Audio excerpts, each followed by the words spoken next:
আসসালামু আলাইকুম বন্ধুরা, ওয়েলকাম ব্যাক টু নাটক অ্যালার্ট। আজকে আমরা কথা বলবো এটা আমাদেরই গল্প নাটকের ৫০ নম্বর পর্ব নিয়ে। একটা এমন পর্ব যেটা দর্শকদের গভীরভাবে নাড়িয়ে দিয়েছে। এই পর্বে আমরা দেখলাম ফাহাদের জীবনের সবচেয়ে বড় ট্র্যাজেডি, তার বাবা আর বেঁচে নেই। এই ঘটনাটা পুরো গল্পের মোড় ঘুরিয়ে দিয়েছে। ফাহাদের কান্না, তার ভেতরের অপরাধবোধ, সবকিছু মিলিয়ে এই অংশটা ছিল অত্যন্ত আবেগঘন। সে বারবার বলছিল সে তার বাবাকে শেষবারের মতো দেখতে পারেনি, শেষবার কথা বলতে পারেনি। অন্যদিকে এই পর্বে আমরা পরিবারের ভেতরের জটিল সম্পর্কগুলো আরও পরিষ্কারভাবে দেখতে পাই।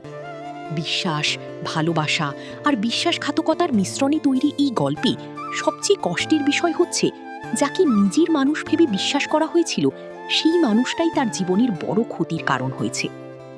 এই পর্বের সবচেয়ে বড় বার্তা হচ্ছে, সময় বদলানো ভালো, কিন্তু সেই পরিবর্তনের জন্য নিজের মানুষদের হারিয়ে ফেলা কখনোই ঠিক না।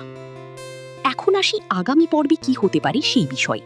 ৫১ নম্বর পর্বে আমরা ফাহাদের চরিত্রে বড় পরিবর্তন দেখতে পারি। এখন সে মানসিকভাবে ভেঙে পড়েছে, কিন্তু এখান থেকেই তার জীবনের নতুন অধ্যায় শুরু হতে পারে। সে হয়তো নিজের ভুলগুলো বুঝতে পারবে এবং সেগুলো ঠিক করার চেষ্টা করবে। এছাড়া যে বিশ্বাসঘাতকতার ইঙ্গিত আমরা এই পর্বে পেয়েছি, তার আসল সত্য সামনে আসার সম্ভাবনা আছে। কে আসলে দোষী, কে তাকে এই অবস্থায় এনেছে, এই বিষয়গুলো ধীরে ধীরে প্রকাশ পেতে পারে। পরিবারের দিক থেকেও একটা পরিবর্তন আসতে পারে। হয়তো ভাঙা সম্পর্কগুলো জোড়া লাগানোর চেষ্টা শুরু হবে, কারণ এই নাটকের মূল বিষয়ই হচ্ছে পরিবারের বন্ধন এবং সেই বন্ধনের গুরুত্ব। আরেকটি গুরুত্বপূর্ণ দিক হচ্ছে, ফাহাদ হয়তো তার বাবার দায়িত্বগুলো নিজের কাঁধে তুলে নেবে, যেমন পরিবারের দেখাশোনা করা, কোনো দেনা পাওনা থাকলে তা পরিশোধ করা এবং নিজের জীবনে নতুনভাবে দাঁড়ানোর চেষ্টা করা। এখন আসি, নতুন পর্ব কবে আপলোড হতে পারে? সাধারণত এই নাটকের নতুন পর্ব সপ্তাহে ২ দিন আপলোড হয় এবং ১২ PM প্রকাশ করা হয়। সেই হিসেবে আশা করা যায় ৫১ নম্বর পর্ব খুব শিগগিরই, সম্ভবত আগামী ২ থেকে ৩ দিনের মধ্যেই আমরা দেখতে পাব।